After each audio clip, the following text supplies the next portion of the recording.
Vocês pensaram que eu não vinha, eu enganei vocês, eu fingi que fui e voltei, ó eu aqui outra vez.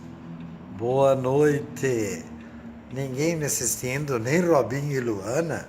Até fechei a camisa para ficar mais simpático. Né? O óculos, aquele lá quebrou mesmo, precisei jogar no lixo. E agora estou aqui esperando alguém aparecer. Tereza Viale. Oi, Tereza. Oi, Tetê. Boa noite, querida. Como vai? Né? Obrigado por você estar aí. Eu estava lembrando agora de quando eu dava aula lá na escola Amélia Massaro. Na Amélia Massaro. Para quem não sabe, eu sou professor formado, né? De história. Mas lecionei tudo na minha vida. Oi, Lúcia, querida, tá boa? Lohane. Tudo bem, Lohane? Eu sou professor de história formado, mas lecionei todas as matérias. Boa noite, Regina. Regina Ricieri.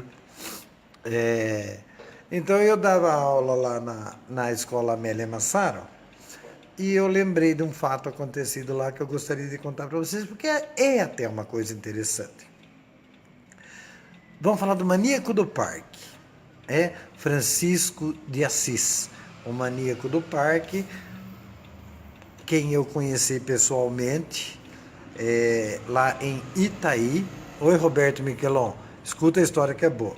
Eu conheci o... Não vou mais cumprimentar ninguém, que eu vou contar a história. Se eu não me cumprimentar, eu não perco o fio da meada. Eu conheci o Francisco de Assis quando eu estive lá em Itaí, no presídio, né? Eu estive preso lá.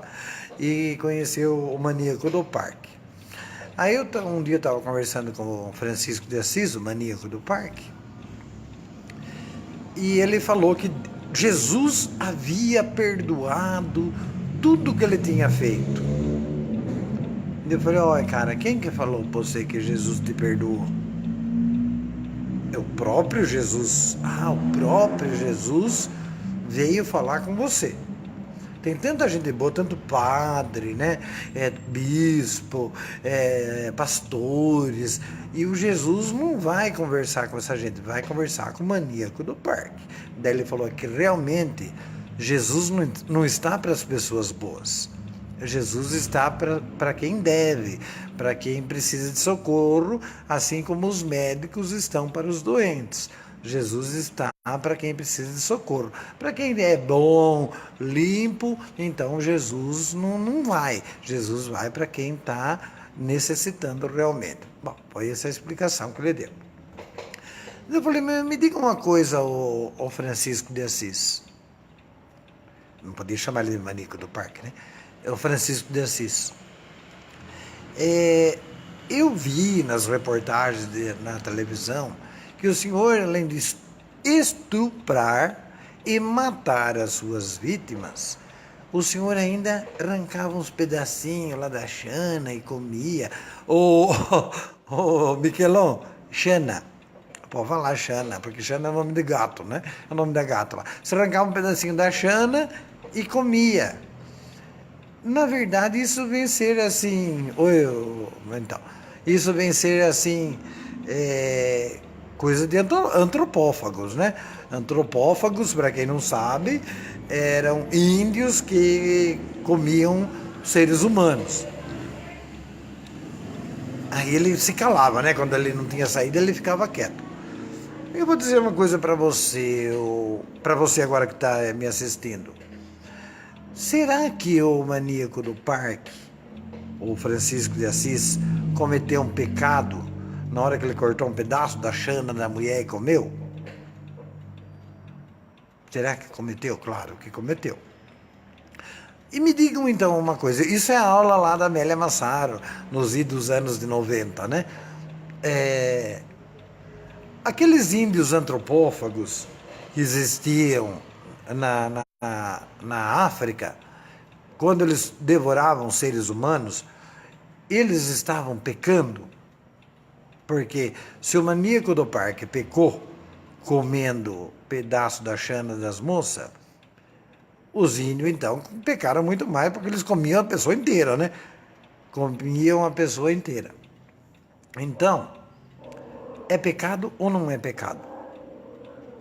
Então, vou responder para vocês. A partir do momento... Oi, Karina. A partir do momento que você sabe que aquilo é pecado, então se torna pecado. Então, o maníaco do parque sabia que se ele pegasse um dedo de uma pessoa e comesse, né, ingerisse aquilo, era pecado, porque ele cortou o dedo da pessoa e comeu. O ser antropófago hoje é pecado. Mas para aquele índio que está lá no meio da África lá, que ele não conhece Deus, ele não sabe, ele está acostumado, porque os deuses dele são outros, então não é pecado. Não é pecado lá para eles. E o que tem isso a ver com a aula lá da Amélia Massaro? É que é o seguinte, se vocês forem pegar livros de história, atenção, Robertinho dos Anjos, Robertinho Michelon, se vocês forem pegar os livros de história, e era isso que eu falava lá na Escola Amélia Massaro, o primeiro bispo do Brasil se chamava Frei Pero, não é o Pero Vaz de Caminha, é o Pero Sardinha. Pero Sardinha. Ele foi bispo do Brasil em 1552, o primeiro bispo do Brasil. Aí, o Pero Sardinha, que era o bispo do Brasil, era muito amigo do Mendes Sá. Quem era o Mendes Sá? Mendes Sá. Não é o pai da Sandra de Sá, aquela cantora que joga tudo no lixo. Não. Mendes Sá foi o primeiro governador-geral do Brasil, na mesma época. Eles eram muito amigos, né? Porque quem mandava no mundo naquela época era a Igreja Católica. Então é assim, o rei de Portugal mandou Mendes Sá para o Brasil para ser governador-geral do Brasil. O bispo, que não lembro, o papa, que não lembro quem era, mandou o Mendes Sá para ser o primeiro bispo do Brasil. O Elcio manda mensagem para mim, trava a minha câmera aqui, né? Elcio, depois você manda mensagem, manda eu tomar na onde você quiser, mas não manda mensagem agora, porque eu tô contando uma história e perco o fio da meada. Aí, voltando nessa história aí, eles eram muito amigos, Mendes Sá e o bispo Sardinha. Isso conta os livros de história. Podem pegar aí que vocês vão ver, né, Regina Recieri? Aí o que aconteceu? Por causa dos bandeirantes, de as bandeiras irem lá pegarem índios e escravizarem os índios, o bispo começou a dar palpite. Não pode escravizar, isso que o livro de história conta. Não pode escravizar os coitados dos índios, porque os índios eles não estão acostumados com o trabalho, e não pode. E o Mendes Sá, como governador-geral do Brasil, que na época não existia presidente, né, e nem rei, falava que não, que tinha realmente que escravizar e fazer eles trabalhar. Né? Isso antes de ter a escravidão negra no Brasil. Então eles escravizavam os índios, que morriam e tal. Aí teve uma discussão entre Mendes Sá e o bispo Sardinha, e essa discussão acabou chegando no ouvido do rei de Portugal e também no Papa. E o Papa, para não ter maior confusão com o rei de Portugal, pediu que o Frei Sardinha deixasse o Brasil, retornasse a Portugal e mandaria um... Bom, mais um WhatsApp aí que cortou a corrente. Então, o que a história conta? Vamos recapitular depois dessa cortada que eu tive aqui. Mendes Sá e o bispo Sardinha, primeiro bispo do Brasil, eram muito amigos. Mendes Sá e o bispo Sardinha discutiam por causa da escravidão dos índios. O Papa e o rei de Portugal ficaram sabendo disso, para não tirar o Mendes Sá, que tomava conta do Brasil, pediram que o Frei Sardinha voltasse para Portugal. Frei Sardinha pegou um navio, saiu, né, de Pernambuco e entrou no Oceano Atlântico rumo a Portugal. Quando estava mais ou menos chegando lá para cima, né, quase saindo do Brasil para cima de Pernambuco, e isso os livros de história contam, o navio do Frei Sardinha afundou. O que aconteceu? Todos os tripulantes do navio desceram, né, saíram a nado. Quem não foi devorado por tubarão chegou na praia, como o bispo Sardinha chegou na praia. E o bispo Sardinha, quando chegou na praia, teve a infelicidade de encontrar uma tribo de índios antropófagos que devoraram o Sardinha. E o Sardinha morreu devorado pelos índios antropófagos. E isso é o que os livros de história contam. A verdade é a seguinte. Primeiro, em nenhuma das Américas, nós sabemos que nós estamos em 3 Américas. América do Norte, América Central e América do Sul. Em nenhuma das Américas nunca existiu índios antropófagos. Então, o Sardinha nunca poderia ser devorado por índio antropófago, porque nunca teve índio antropófago no Brasil, nem em nenhum país da América. Por que as pessoas que estavam no navio com o bispo Sardinha foram devorados por tubarões e o Sardinha não foi? É lógico. Pô, com tanta gente no mar, por que os tubarões iam perder tempo com a sardinha, né? Não perderam tempo, comeram o resto do pessoal e o Sardinha veio a nado. Veio a nado e chegou até na praia de Pernambuco.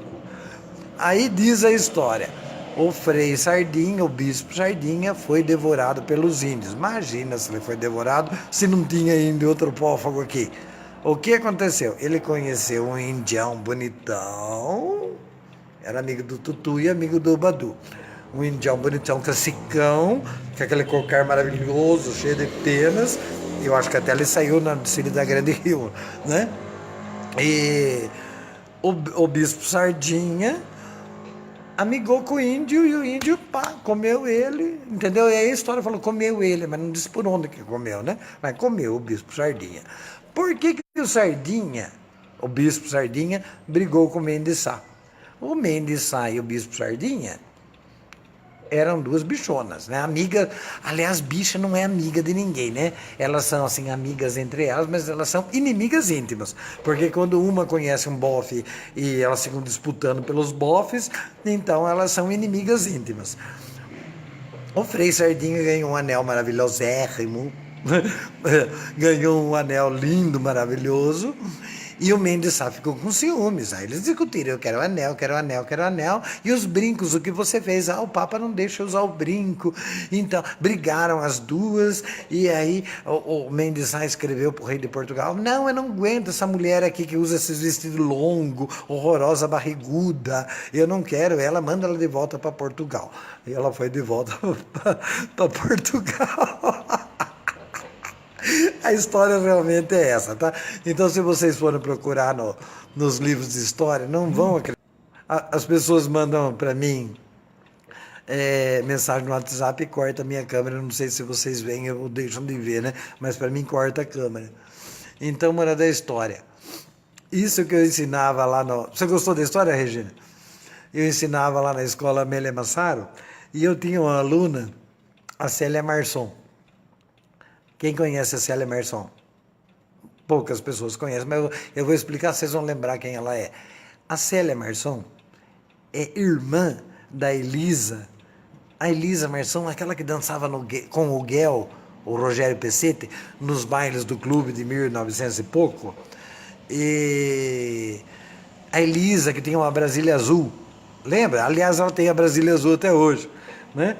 E a Célia é a irmã mais nova da Elisa, e a Célia era muito puritana, né? Muito católica, muito religiosa. Ela falava assim para mim, ai, professor, onde já se viu o senhor falar que o bispo era gay? Mas não estou falando que o bispo era gay, eu só estou falando que o bispo não podia ter sido devorado por índios antropófagos, porque no Brasil e em nenhuma das Américas, nem nos Estados Unidos, nem no México, nem na Venezuela, nunca existiram índios antropófagos. Então o que aconteceu? O índio realmente comeu o bispo. Ou comeu pensando que ele era uma sardinha mesmo, porque o nome dele era sardinha, pensou que era um peixe, comeu pela boca. Ou mandou ver, mandou. Alô, meu amigo, o Robertinho Miquelon. Comeu igual o seu comeu, o filho do coronel, né? Mandou ver, né? Mandou a pica lá. Então, não se sei, aí eu não estava lá, não servi de colchão, eu não sei dizer o que realmente aconteceu. Mas que a história é essa, é essa. Aí, o que aconteceu? Isso foi no começo do ano, né, que eu estava falando sobre o descobrimento do Brasil e a colonização do Brasil.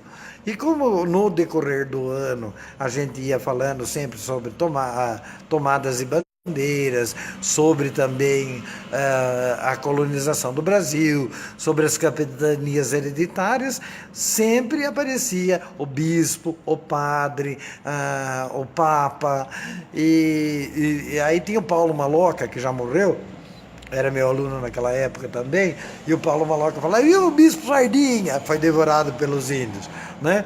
Devorado pelos índios. E ficamos o ano inteiro falando de Sardinha, Sardinha, o Bispo Sardinha, o Bispo Sardinha. No final do ano, teve o amigo invisível, Justo a Célia Marçom Tiroeu. Adivinha o que ela deu de presente para mim de amigo invisível? Uma lata de sardinha. Ela falou, não aguento mais ouvir de sardinha.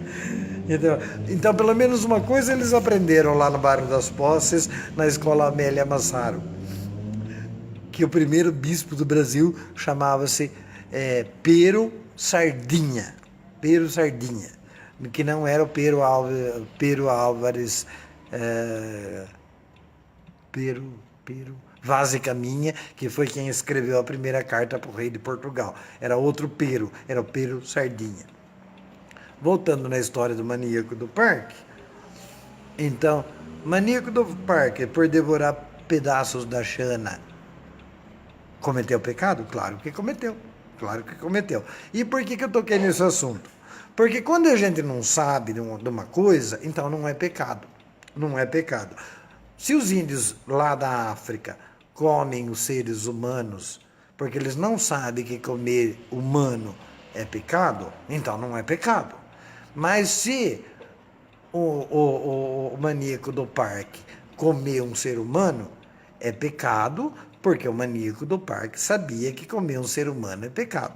Então, quando a gente fala uma coisa sem saber, você não está fazendo pecado porque você não está sabendo. Que nem outro dia tinha um rapaz aqui no balcão da loja, que eu conheço ele, é meu cliente há muito tempo, e parou um carro ali na porta e chamou. Mas não deu para entender quem que essa mulher que estava no carro chamou. E eu pensei que fosse eu, porque eu conheço a mulher que estava no carro. Daí eu falei, puta que pariu, aquela biscate lá fora, não gosto dela, meu. Eu não gosto da caloteira, sem vergonha, metida rica, mas não tem dinheiro para comprar peça. Posso nem ver essa biscate na minha frente. Daí o cara falou assim para mim, é minha noiva. Aquilo eu não sabia onde enfiar minha cara. Aí eu lembrei da história. Como eu não sabia que era noiva dele, então eu não cometi pecado, porque eu não sabia que era noiva dele, né? Mas que a moça era biscate, era. Então, não era pecado, porque a partir do momento que eu sabia que era noiva dele, se eu falasse que ela era puta, então daí seria pecado. Né? Entenderam o que é o desenho? Deixa eu ver um negocinho aqui. Se eu apertar aqui vai cair o celular. Eu quero ver aqui. O Robertinho Miquelon, você gostou da minha história? Então, é assim que funciona, né? A minha amiga Alessandra Fasolin, eu também estive pensando na Alessandra Fasolin essa noite. A Alessandra Fasolin diz que ela é historiadora. Eu depois vou pesquisar na internet o que é ser historiadora. Porque eu fiz uma faculdade de história e nem por isso eu sou historiador. Porque eu acho que quem é historiador, na minha concepção, assim, na minha cabeça, historiador é aquela pessoa que faz história, né? Faz história. Então ele é historiador. Ou desvenda a história. No caso, eu desvendei a história do Sardinha, descobri que ele era uma bichona louca em 1554, então eu sou historiador. né? Mas deve existir um curso específico para ser historiador. Então a Alessandra Fasolin, que se dizia historiadora, que ela punha no jornal aí do Roberto Michelon, que ela era historiadora, eu gostaria de saber, Alessandra Fasolin, como é que você era historiadora? Se você era formada historiadora, se você pesquisava a história para descobrir ao fundo do que ela se tratava, ou simplesmente você se intitulava historiadora apenas porque você foi formada na mesma faculdade que eu fui. Porque se você é historiadora, eu também sou. Então, a minha dúvida é essa. Não estou dizendo que ela não seja historiadora, só estou na dúvida. E como faltam 10 para as 8, eu vou embora hoje, porque eu quero assistir a minha novelinha lá. Eu gosto muito de assistir aquela Terra Prometida na TV Record. Amanhã eu vou falar sobre novelas. E amanhã eu volto. Um abraço para vocês e até amanhã, se Deus quiser. Robertinho, prefeito, vem aí.